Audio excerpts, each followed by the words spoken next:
We've been dragging what should I speak on. While I was away, I must commend him as a leader. He didn't give me any breathing space. But Stanley was persistent. At the end of the day, he said I should talk about the opportunities available to information officers. So let me begin by again expressing my profound appreciation to the leadership and members of the Nigerian Union of Journalists, Anambra State Ministry of Information, Chapel, for inviting me to share my reflections at this year's Annual Information Management Conference. The theme of this gathering could not have come at a more appropriate time. We are living through unprecedented technological disruptions that have reshaped the gathering, the flow, the character, and consequences of information. These disruptions have made information management more dynamic, more complex, more burdensome, and yet, paradoxically, more empowering than ever before. A few months ago, at a similar event in Abuja, a young journalist leaned towards me and whispered, "Sir, it looks like the world has totally left our profession behind." I smiled and replied gently, "Not quite. We simply need to change how we work." His anxiety reflects a larger truth. Many practitioners have not fully grasped the magnitude of the revolution around us. The digital environment is unforgiving to any hesitant fellow. It moves at the speed of light. Therefore, those who communicate must not only keep pace with it, they must learn to shape it. Today we inhabit a world where rumors outrun official statements, where a 15-second TikTok clip can overshadow a 4-page press statement, and where citizens retrieve breaking news from their phones long before it gets to radio or television. But this new reality is not a threat as such. It is an invitation. An invitation to every information officer to rethink, retool, reinvent, and reimagine their roles. An invitation to evolve from being simple message transmitters into data-savvy strategies. From being public information workers into digital diplomats. We stand at the threshold of the greatest era of opportunity ever available to government information officers. Therefore, my task this afternoon is to help you illuminate these opportunities and to challenge you to embrace them. And we'll go through 10 of them one by one. Number one is the opportunity of digital storytelling. In today's world, content is the new currency, but storytelling is the verge that gives it value. The role of an information officer is no longer merely to announce government projects.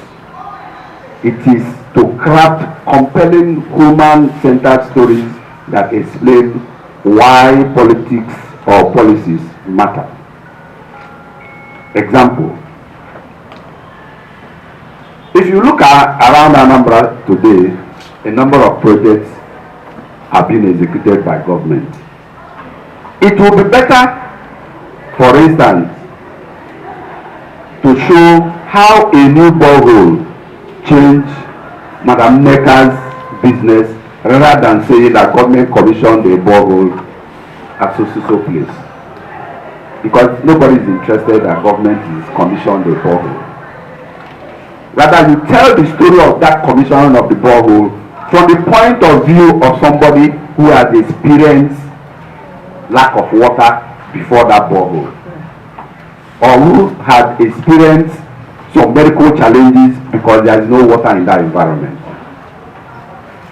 Another example, the double lane that is being built from Amobia Junction to Agoro. It will be interesting to tell the story of that dualization from the point of view of those transporters before the state police CID. Before now, how many runs do they do from that point to Agoro? Visually, in a video, the drivers will tell you that since this road was constructed, they get to Agoro in less than 20 minutes and come back and load again. That is the strategy of digital storytelling than saying that Soludo commissioned that road. Nigerians are no longer interested in that type of story. Number 3, real-time engagement. The opportunity of real-time engagement. The digital public expects immediacy. Everybody expects immediacy. Silence is now interpreted as incompetence or concealment. Time has gone when you say, let's ignore them. After some time, that one will pass. No, it's no longer the time. Because more than 86 million Nigerians have phone on their hands. And every day they are bombarded with things. So if you keep quiet, the last information that goes out is what will be believed. So it's important that as information officers, you engage real time. Live stream press briefings and government events.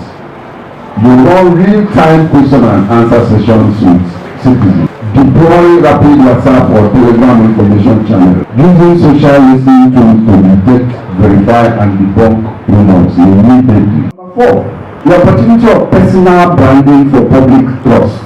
I think for me, this one is the most important opportunity for all of you here. Today, people trust faces, not institutions. Information officers must cultivate a credible professional public identity. Don't hide under the identity of your ministry. You are a brand on your own. People believe faces more than the institution. Therefore, you must cultivate credible or build credible personal brand, because it's through your brand that you disseminate the information. It matters because citizens engage more readily with familiar human faces, voices. Officers become subject matter references, not anonymous desk officers. Trust grows when communication is transparent and personal. Therefore, you need to develop a clean, professional social media presence. Look at the words I use. Professional social media presence. Not that you are cooking in your kitchen, you snap and post. That is not professional. As an information officer, you ought to, all your social media handles will be very professional. And over time, you see trust. Share behind the scenes processes that humanize government work. Government is made up of people. Share those behind the scenes things that make government work. Above all, maintain neutrality. Avoid partisan commentary. Model whatever content you are doing based on clarity, accuracy, and service. Multimedia communication skills. Opportunity for information officers is in that area. You do not need a film studio, for instance, to communicate visually. You do not need the big camera of NTA or ABS to communicate visually. What you have in your hands are enough for you to do that in multimedia environment. Your smartphone is enough. And I have listed out here skills every information officer must have in this age now. Number 1 is that you must know how to take mobile photography and framing. You can study it under 24 hours online. use their phone, how to set their phone camera and get good pictures. You must know basic video editing using CapCut, Canva, and the rest of them. CapCut is the most basic that anybody can, very simple to use. You must know how to use your phone to do simple graphic design for public notices. Audio messaging and podcast basics, you must learn. Live streaming techniques, you must know. Writing captions for digital engagement, short captions, you must know. Over time, don't be afraid in attempting, because I know some of these challenges. When you are a digital immigrant, it's always problematic. You engaging, you test, you put your water. If you make small mistake, you run away, because the digital natives, these young boys will, girls will just say, no, it's not that way.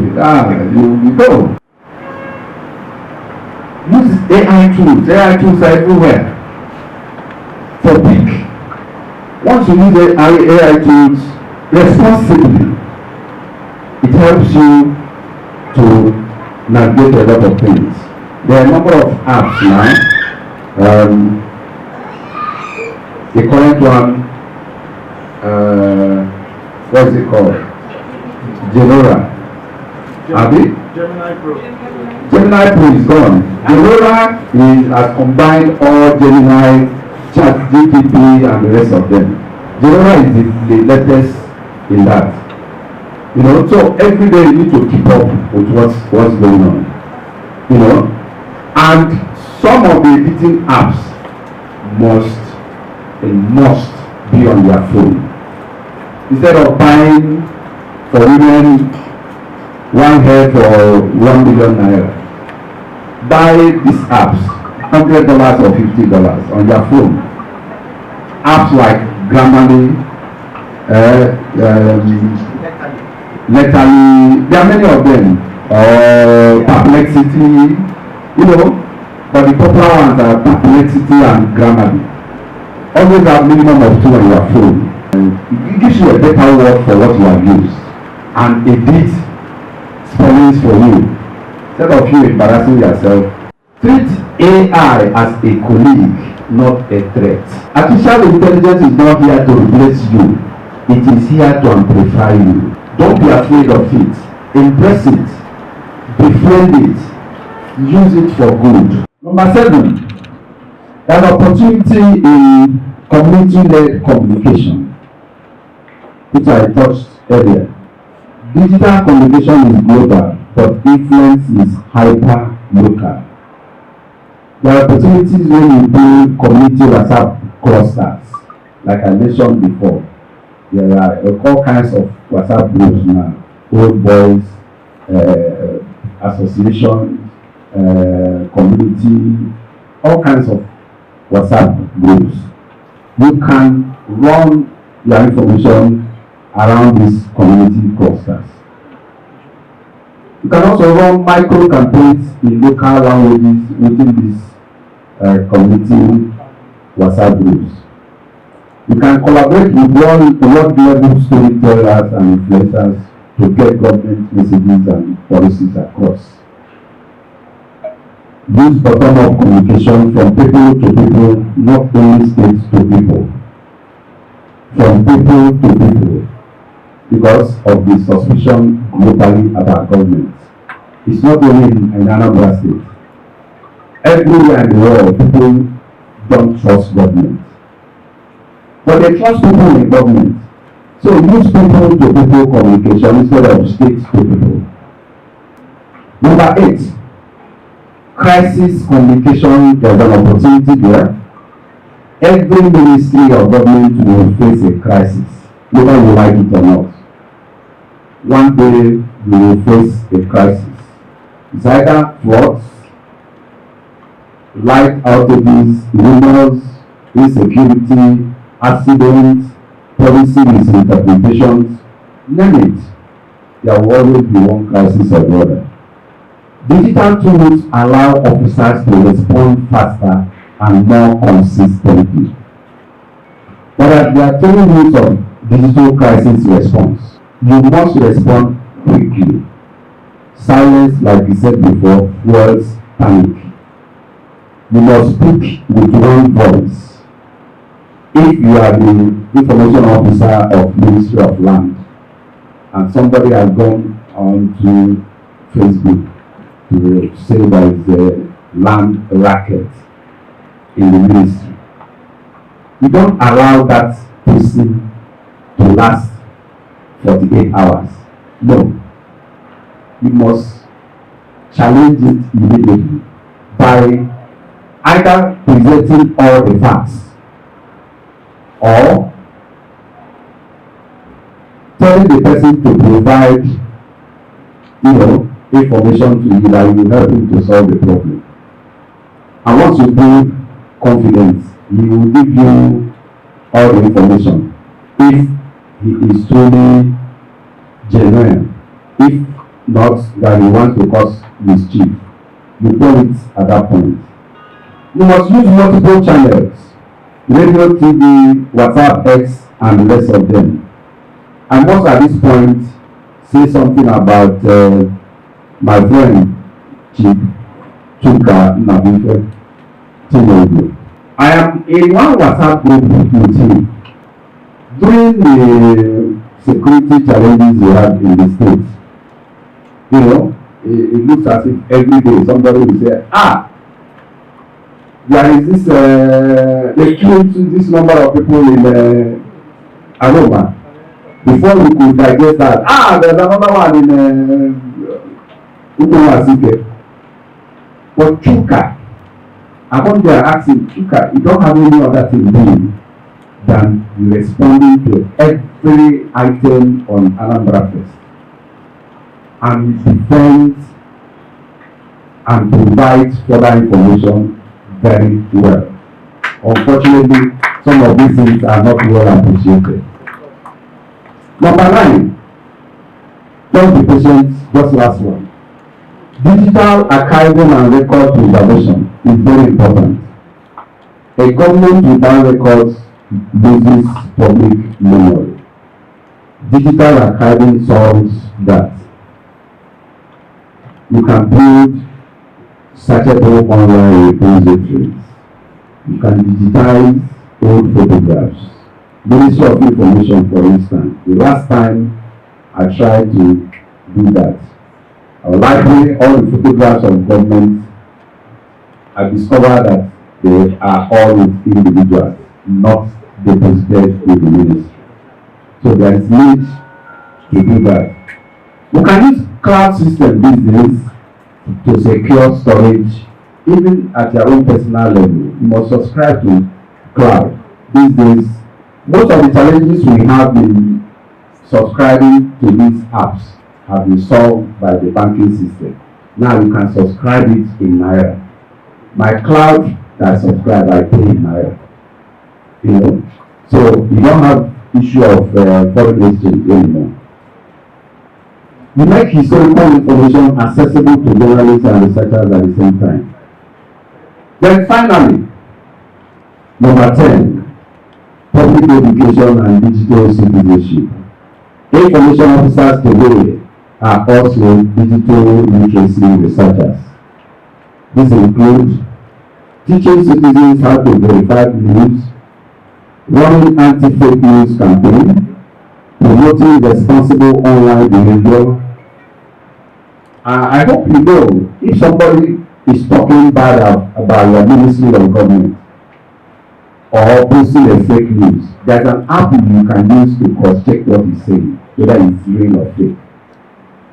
How many of you know Grok? Grok.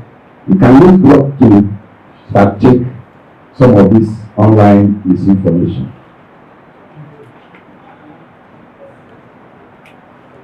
In conclusion, imagine an aircraft preparing to take off in the older world. Information officers were the passengers, carried along by decisions made elsewhere. But in today's digital world, you are not the passengers, you are the pilots. The runway is now digital. The engine is your skill set. The passengers are the citizens looking up to you. And the destination is trust, transparency, and development.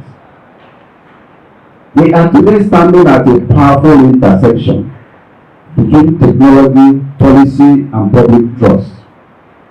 To lead effectively, every information officer must, therefore, become a storyteller who humanizes governance, a strategist who uses data to shape communication, a digital diplomat who engages citizens with empathy,